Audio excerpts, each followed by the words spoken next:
عايزاك تقولي الاوتفيت بتاعك منين؟ من شارع القاعات هنا. ايه يا جماعه شارع القاعات ده؟ هو هنا.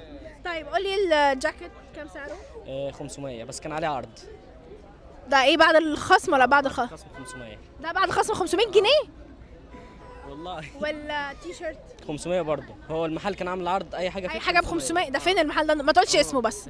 احنا هنروحوا كلنا المحل ده. نروح وهو على كده عامل عرض برضه. لسه ب 500 والله؟ والله. احنا هنخلص ونروح نشتري عنده بس هو بنات. كان في العيد بتاعنا يوم 7/1 كان العرض تبعنا. ايه العيد بتاعكم ده؟ اللي هو عيد المسيحيين. يوم 7/1. عادي مش مشكله، انا مسيحيه برضه. واحد. بس. طيب والبنطلون؟ منه برضه بس مش ده. ده منين؟ لا ده مش فاكر، من زمان معايا. بكام؟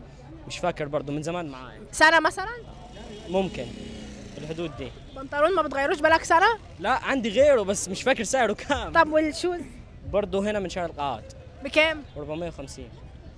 هم مثبتين اسعار في الشارع ده ولا ايه؟ 400 500 عارف والله. لا انت تاخدني بقى بعد ما نخلص، تاخدني نروح نشوف. لا ما احنا مش عايزين نعمله دعايه، بس انت تاخدني عليه على طول. حاضر.